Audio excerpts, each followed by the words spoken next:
오늘 우리가 함께 보게 될 이사야 8장 말씀은 우리가 함께 읽었던 9절부터 15절까지의 본문을 중심으로 해서 오늘 8장 전체적인 본문을 우리가 살펴보도록 할 텐데 2주 전에 우리가 보았던 그 이사야 7장 말씀에서 나오는 그 아람과 북이스라엘의 그 동맹하는 그 공격 가운데 흔들리는 아하스, 그 이야기 가운데 계속 이어지는 본문입니다.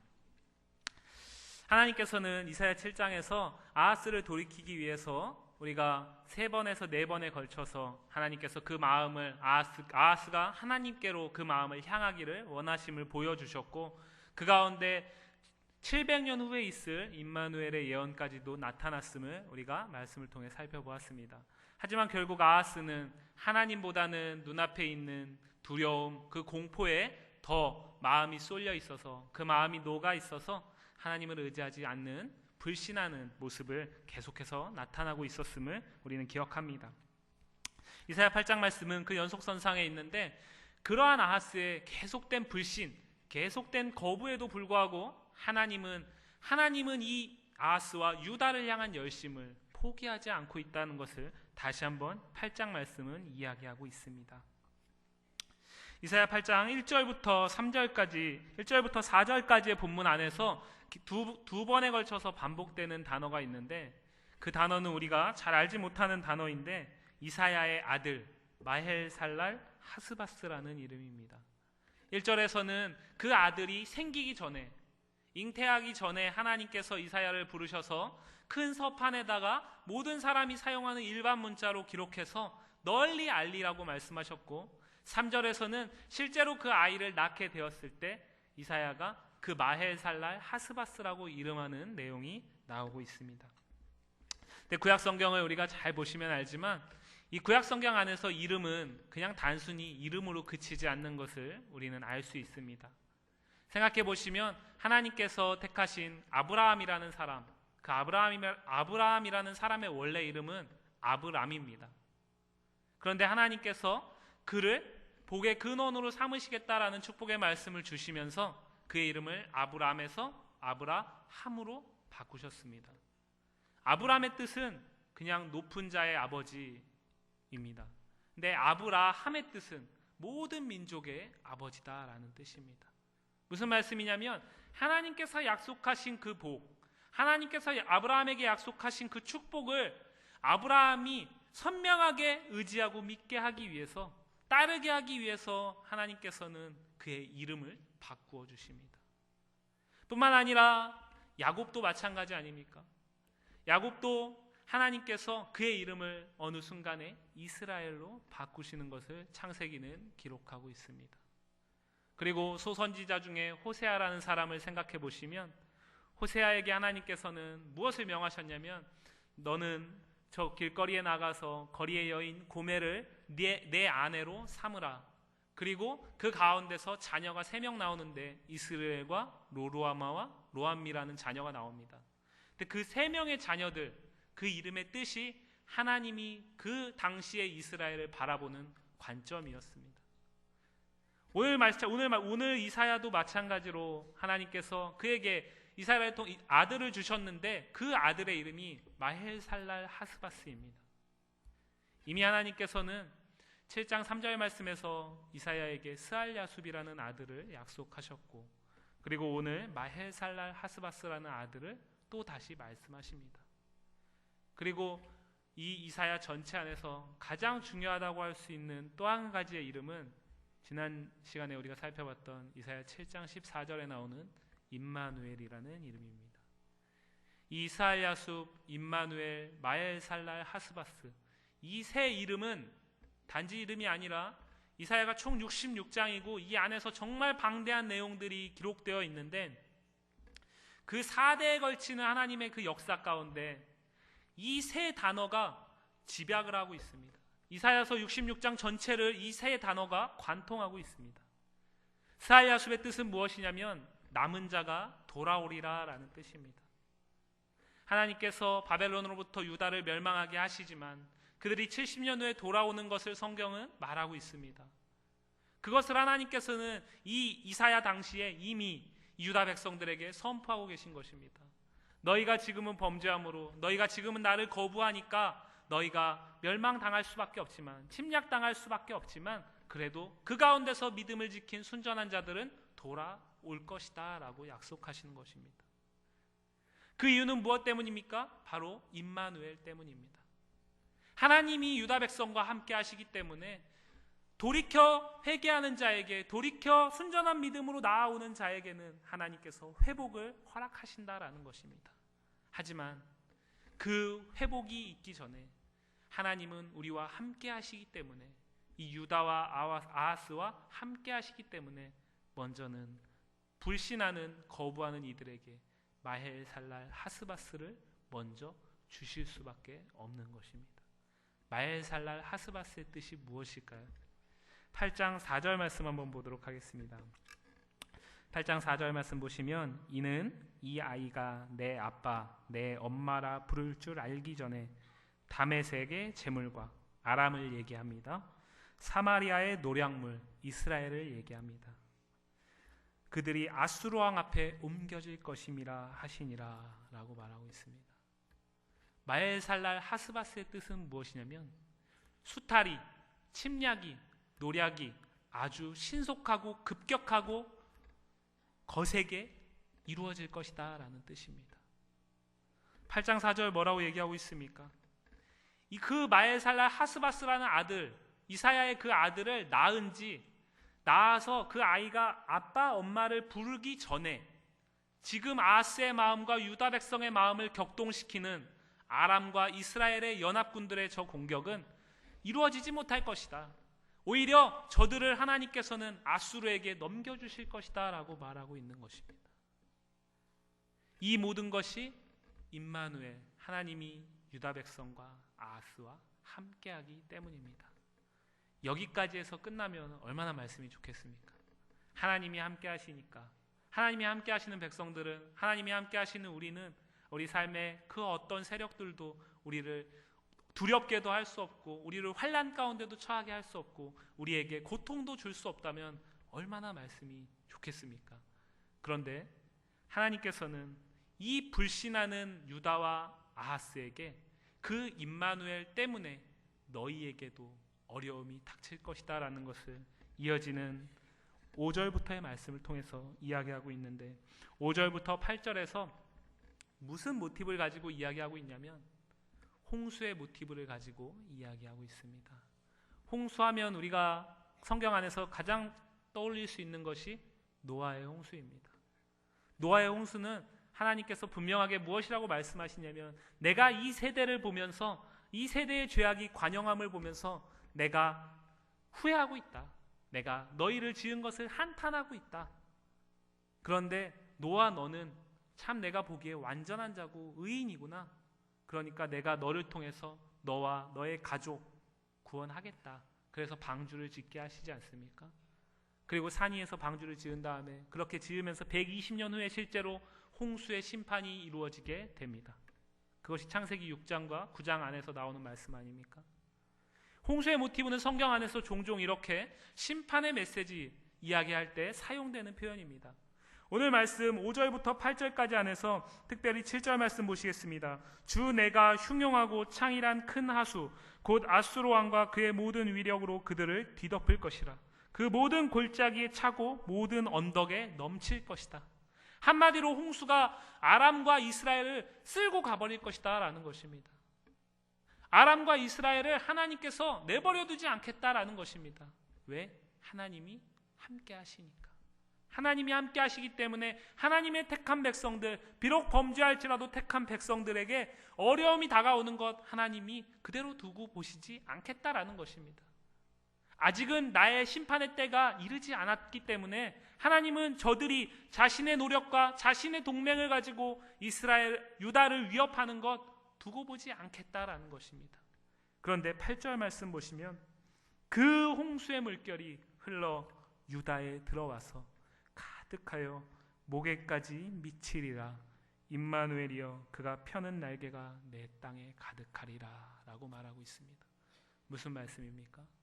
그 홍수에 그 모든 것들을 삼켜버릴 그 거센 물결이 유다에까지 미치게 된다라는 것입니다.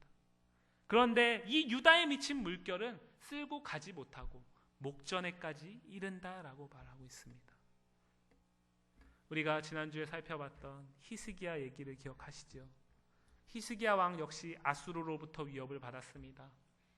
하지만 그는 하나님께 돌이키고 하나님께서 그를 아수르로부터 그와 유다 백성들을 구원하신 것을 이사야 36장부터 38장까지의 말씀은 기록하고 있습니다. 다시 말씀드려서 그 히스기야 때 이 아수르의 그 심판의 물결, 이 홍수의 물결은 유다의 목까지 차왔습니다. 하지만 그 가운데 하나님은 건지셨다라는 것입니다. 그리고 그 가운데 유다와 이 히스기야는 수많은 고통들을 당했습니다. 멸망당하진 않았지만, 아람과 이스라엘처럼 멸망당하진 않았지만 그들은 고통을 당했습니다. 그것을 오늘 8절 말씀은 임마누엘이여 그가 펴는 날개가, 아수르가 펴는 날개가 내 땅에 가득하리라. 날개를 펴가지고 그 날개의 영향력이 그 유다 온 땅을 덮게 된다라는 것입니다. 고통을 당하는 상황을 이야기합니다. 그러면서 9절 말씀 보시면 너희 민족들아 함성을 질러보아라. 그러나 끝내 패망하리라. 너희 먼 나라 백성들아 들을지니라. 너희 허리를 동이고 그렇게 허리에 띠를 띠면서 너희가 전투 준비를 하여도 너희는 끝내 패망하리라. 이 말씀은 아람과 이스라엘을 향해 선포하는 말씀입니다. 너희가 동맹에서 공격하려는 그 유다를 향한 공격, 그것은 너희를 끝내 망하게 할 것이다 라는 것입니다. 그리고 역사는 실제로 그렇게 망했습니다. 그러면서 하나님께서는 11절 말씀에서 여호와께서 강한 손으로 내게 알려주시며 이 백성의 길로 가지 말 것을 내게 깨우쳐 이르시되 라고 말하고 있습니다. 아람과 이스라엘의 길을 가지 않기를 하나님께서는 원하신다라는 것입니다. 그런데 오늘 하나님께서는 그럼에도 불구하고 이렇게 유다가 하나님께서 이렇게 모든 위협들을 제거하실 것을 끊임없이 말하고 있음에도 부인하는 유다를 무엇이라고 표현하고 있냐면 5절 말씀입니다. 6절 말씀입니다. 여호와께서 다시 내게 말씀하여 이르시되 이 백성이 천천히 흐르는 실로아 물을 버리고 르신과 르말리아의 아들을 기뻐하느니라 라고 말하고 있습니다. 여기서 실로아의 물을 버렸다라고 표현하고 있습니다. 실로아, 우리가 뭔가 아는 실로암하고 좀 비슷하죠? 네. 이 실로아라는 표현이 구약 성경에 한 3번 정도 사용이 되는데 그것을 우리가 좀 살펴볼 필요가 있습니다. 실로아라는 이 표현이 처음으로 등장하는 것은 느헤미야 3장 15절입니다. 거기서는 실로아라고 사용되지 않고 셀라의 못이라고 사용됩니다. 그런데 거기에서 이 셀라의 못은 왕의 동산 근처에 있는 못으로 설명되고 있습니다. 제가 성지를 딱 한 번 가봤습니다. 성지를 포함해서 해외여행을 딱 한 번 가봤는데 내년에 한 번 더 가게 될 것 같은데 제가 그 성지를 딱 한 번 갔는데 그때 갔을 때 이제 예루살렘의 성전 그쪽에 갔을 때 가이드가 히스기야의 샘이라는 곳에 저를 데리고 가서, 가보신 분 있으시죠? 예, 성지 가면 다 가는데 거기를 데리고 가서 히스기야 샘이라고 보여준 데가 있습니다. 근데 우리가 생각하면은 히스기야 샘 하면 어떻게 돼 있겠습니까? 저 일산 쪽에 뭐 호수공원이나 뭐 그런 식으로 이렇게 딱 조성이 돼 있을 것 같은데 이 히스기야의 샘은 숨어 있습니다. 입구와 출구가 차이도 엄청나고요. 성 아래를 흐르고 있습니다. 그래서 마치 이게 무슨 탄광을 탐사하는 것 같은 그런 느낌. 너무 좁아가지고 한 사람 이상은 지나가기도 힘든 길. 그런 길을 가고 그런 길을 제가 봤습니다. 임강선님 맞으시죠? 예. 임강선님이 최근에 갔다 왔으니까 예. 제가 혹시 기억이 틀릴까 해서 예. 근데 그 히스기야의 샘이 가이드 목사님이 뭐라고 설명을 하셨냐면 이 히스기야의 샘은 아수르가 히스기야 당시에 유다를 위협할 때 그들이 이 예루살렘으로 통하는 모든 것들을 다 끊었다라고 고립시키려고 물도 역시 공급을 안 하려고 그때에 이 유다가 그 위협으로부터 살아날 수 있는 생명수가 바로 히스기야의 샘이라고 설명을 제가 들었습니다. 여기서 말하는 셀라의 못, 이것은 그것과는 다른 것이지만 한마디로 말씀드리면 무엇이냐면 우리가 생각해 보시면 이스라엘의 역사 가운데 사울로부터 시작해서 수많은 왕들이 있지 않습니까? 다윗까지는 통일왕국, 솔로몬까지는 통일왕국이었지만 그 이후에는 갈라졌고 양 나라에 걸쳐서 수많은 왕들이, 때로는 길게 한 왕도 있었고 어떤 사람은 3개월도 채 버티지 못한 왕도 있었지만, 그 가운데 선한 왕도 있었고 악한 왕도 있었지만, 그 수많은 왕들의 역사 가운데, 특별히 유다 왕정의 역사 가운데 왕은 바뀌어도 이 실로아의 물은 유유히 흘렀다라는 것입니다. 다시 말씀드려서 유다 왕정의 역사 가운데 함께 하신 하나님의 통치하심, 그것을 말하는 것입니다. 또 이 실로아라는 표현이 또 어디서 사용되고 있냐면 요엘서 2장 8절에 또 사용되고 있습니다.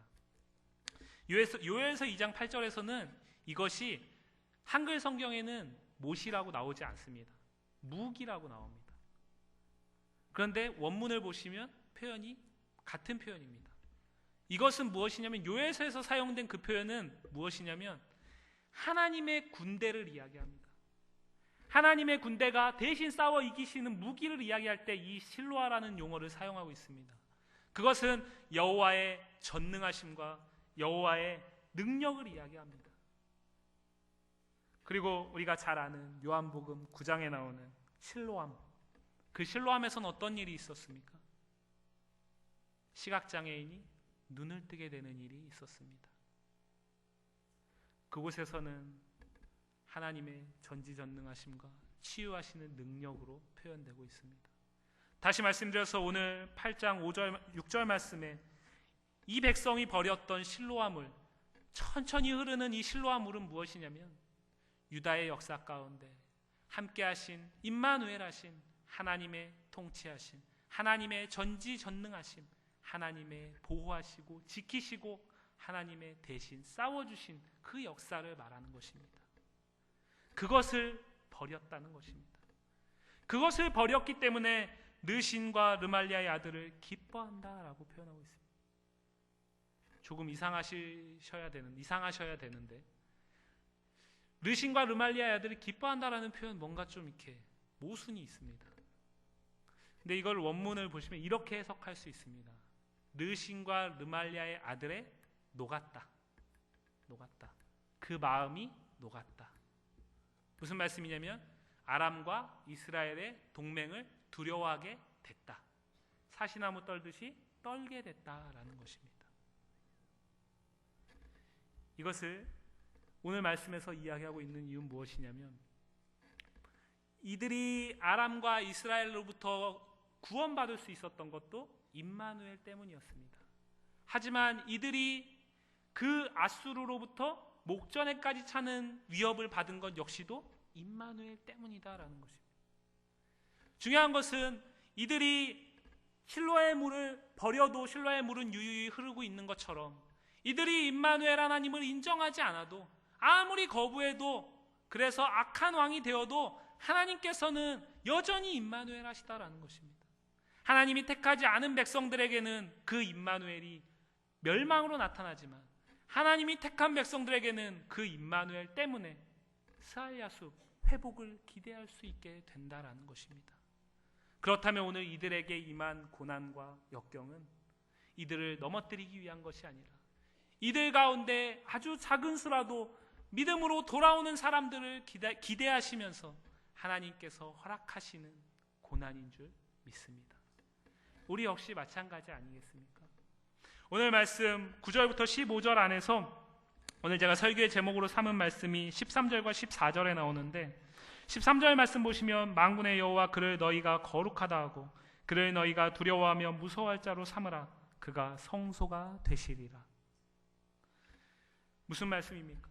오늘 아하스와 함께하는 유다의 백성들은 하나님의 거룩하심을 인정하지 않았습니다. 그랬기 때문에 그들은 하나님을 두려워하기보다 아람과 이스라엘의 동맹의 그 공격이 올 수도 있다는 그 소문에 두려워한 것입니다. 그 소문에 놀란 것입니다. 그런데 오늘 말씀은 무엇이라고 이야기하고 있습니까? 만군의 여호와 그를 너희가 거룩하다 하고 그 하나님만을 너희가 두려워하며 그 하나님만을 너희가 무서워할 자로 삼으라. 그리하면 그 하나님이 너희의 성소가 되시리라라고 말하고 있습니다.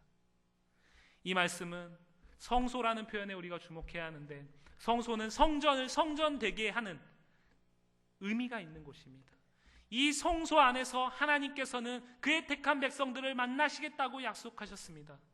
그리고 구약에서는 성전 안에 특별한 장소의 개념으로 국한되어 있지만 신약으로 오시면 이 성소의 개념은 더욱 보편적이고 더욱 일반적으로 나타나는데, 고린도전서 3장 16절 말씀을 보시면 어떻게 얘기하고 있냐면, 너희가 하나님의 성전인 것과 하나님의 성령이 너희 안에 거하시는 것을 알지 못하느냐라고 사도 바울이 기록하고 있습니다.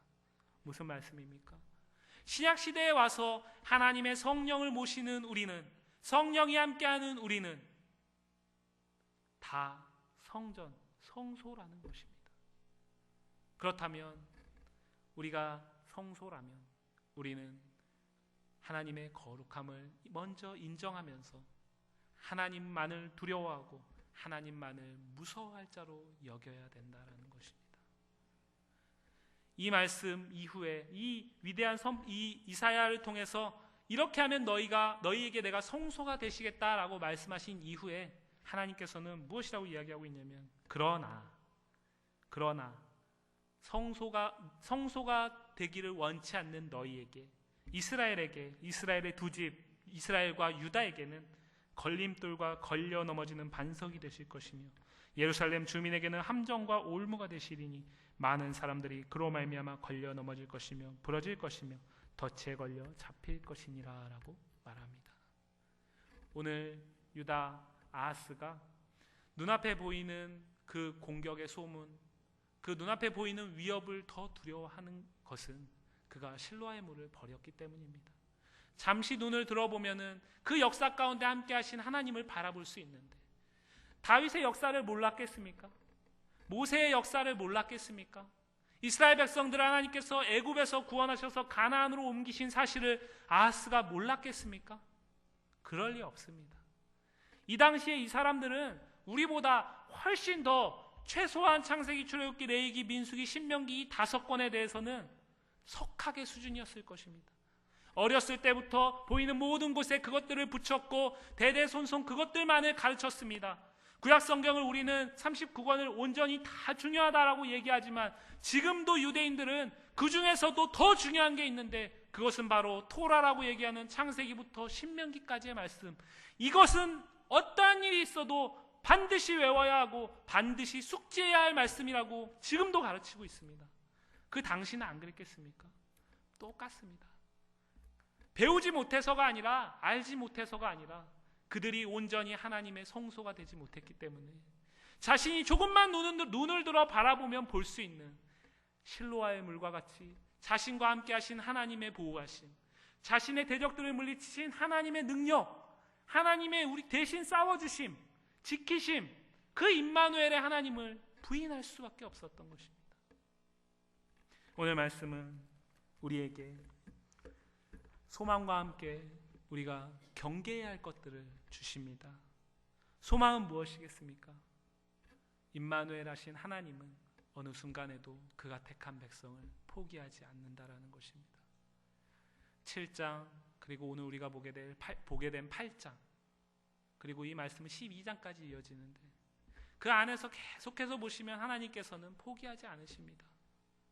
내가 너희를 망하게 하는 것, 내가 너희를 어렵게 하는 것, 내가 너희를 고난당하게 하는 것, 그것도 내가 너희와 함께 하기 때문이다. 그래서 나는 너희 가운데 단 한 명이라도 돌아올 자들을 기다리고 있다.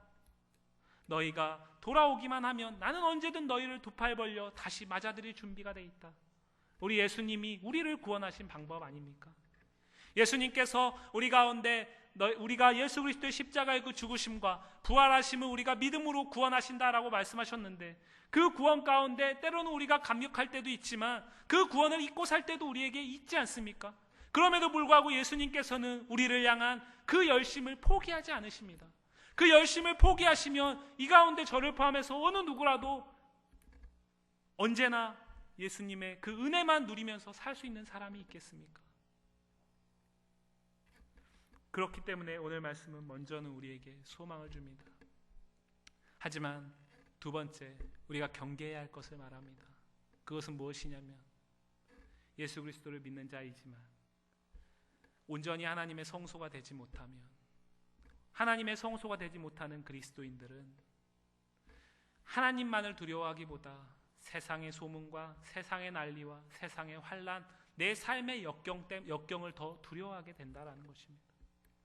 그것들을 더 무서워하게 된다라는 것입니다. 그렇게 돼서 결국에는 성소가 더 이상 성소가 되지 못하게 만든다라는 것입니다. 쉽게 말씀드려서 명목상의 그리스도인은 될 수 있지만 실제로 하나님을 온전히 의지하는 그리스도인은 될 수 없다라는 것입니다.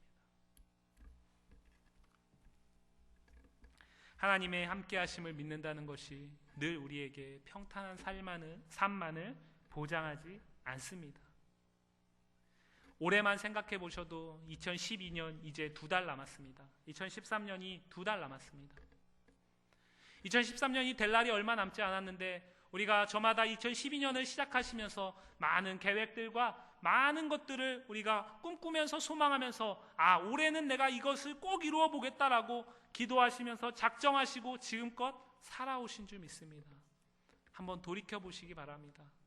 얼만큼이나 내 뜻대로 된 것이 있는지, 정말 내 삶에는 그렇게 하나님만을 의지하면서 사는 내 삶에는 아무런 환난도 아무런 역경도 없었는지, 정말 나는 그저 늘 감사할 만한 일만 있었는지, 하나님께서 진짜 얼씬도 못하게 위험과 환난이 나를 전혀 찾아오지도 못하게 그렇게 이끄셨는지, 저는 그렇지 않았습니다. 성도님들도 마찬가지라고 생각합니다. 하지만 거기에서 머무시면 우리는 마치 실로아의 물을 버린 사람과 똑같다라는 것입니다. 지난 10개월 생각해 보시기 바랍니다. 하나님의 은혜가 없으셨다면, 하나님의 임마누엘 하심이 없으셨다면 우리가 오늘 숨쉬고 있겠습니까? 오늘 오전에 우리 목사님께서 말씀하셨듯이 우리 교회 안에서 우리가 함께 기도해야 할 성도님들이 계시는데 그분들이 오늘도 살아계시는 것 역시 하나님의 인도하심, 하나님의 은혜 때문 아니겠습니까? 우리는 지금 질병이 없고 우리는 지금 병상에 없어서 병상에 있지 않기 때문에 나는 저 사람들보다는 훨씬 오래 살 거야 라고 장담할 수 있는 사람이 누가 있겠습니까? 누가복음 12장은 뭐라고 이야기합니까? 어리석은 부자 얘기를 하면서 그 부자가 거둔 것들을 쌓아둘 곡간을 지어놓고 이제는 내가 내년을 준비할 수 있다라고 만족하고 있는 그 부자에게 주님은 뭐라고 말씀하십니까? 오늘 내가 내 생명을 걷어가면 그 모든 것들이 무슨 의미가 있겠느냐라고 말하고 있지 않습니까? 하나님께서 아직 우리 생명을 걷어가지 않으셨습니다. 하나님께서 아직 우리를 이 땅에 살게 하시는 것은 그것만으로도 우리가 임마누엘 하나님만을 의지할 수 있는 분명한 이유가 되지 않겠습니까? 자녀의 문제, 가정의 문제, 어떤 삶의 많은 문제들이 있었는데 돌이켜보시면 그때는 그게 너무 힘들었지만 지금은 그래도 웃으면서 얘기할 수 있는 일들이 되어 있지 않습니까? 그런 것들을 기억하시면서 사는 것이 나의 삶 가운데, 나의 믿음 가운데, 나의 신앙 가운데 함께하는 임마누엘 하나님을 인정하는 것입니다. 이것이 아무것도 아닌 것 같지만 이 일상에 함께 하시는 하나님을 인정하지 못하면 우리는 오늘 실로아의 물을 버려서 눈앞에 보이는 두려움과 눈앞에 보이는 환난 때문에 불신으로 나아왔던 아하스와 유다 백성들과 다를 바가 없다라는 것입니다. 그러므로 우리는 땅의 것이 아닌 위의 것을 보라는 사도 바울의 말씀에 귀를 기울일 필요가 있습니다. 땅의 것을 보시면 우리 앞에는 두려워해야 될 수많은 문제들만 보입니다. 땅의 것을 보시면 내 자식이, 다른 자식은 취직도 잘 되고 결혼도 좋은 데로 잘 가는데 왜 내 자식은 이렇게 안 풀릴까 하는 문제만 보입니다. 땅의 것을 보시면 그래도 내가 다른 어떤 사람보다는 행복하게 살고 있는데, 그래도 내 집도 있고 그래도 평안하게 살고 있는데 이 땅의 것만 보시면 나보다 더 많은 것들을 누리는 사람들 때문에 불평할 수밖에 없고 그것들을 스스로 환난으로 취할 수밖에 없습니다. 하지만 위의 것을 바라보시면 그 위에는 보좌 우편에서 우리를 굽어 살피시는, 우리를 위해서 기도하시고 우리를 사랑하심으로 그 열심을 끊지 않으시는 주님만 보게 될 줄 믿습니다. 그 주님만 보게 될 때에 우리는 눈앞에 보이는 것이 아니라 나의 지금까지의 삶 가운데 그리고 앞으로 내 인생 가운데 저 천국에서 만날 그 주님까지 소망하면서 살 수 있게 될 줄 믿습니다. 사랑하는 성도 여러분, 이 자리에 있는 우리 모두가 먼저는 임마누엘 하신 하나님을 더욱더 귀히 여길 수 있기를 원합니다. 그 임마누엘만을 두렵고 무서워할 자로 여길 수 있길 원합니다. 하나님은 하나님을 두려워하라라고 말하지만 그것은 우리가 생각하는 어떤 귀신이나 우리의 마음을 오그라들게 하는 것이 아닙니다. 하나님이 우리를 행복하게 하실 수도 있고 환난 가운데 처하게 하실 수도 있는 전지전능하신 능력이 있으신 분이다라는 것을 인정하라라는 것입니다. 그리할 때에 환난 가운데도 우리는 하나님을 붙잡을 수 있고 행복할 때에도 감사할 만한 일이 있을 때에도 그 하나님만을 붙잡을 수 있는 것입니다. 그것이 바로 우리가 하나님이 성소가 되게 하는 유일한 방법입니다. 오늘 이 시간 이 말씀 가운데 혹마음 가운데 하나님이 주시는 마음이 있으시다면 내 마음을, 내 삶을 다시 하나님이 거하실 수 있는 하나님의 성령이 온전히 주장할 수 있는 성소가 되게 하는 우리 모든 성도님들 되시기를 간절히 주의 이름으로 축복합니다. 기도하겠습니다.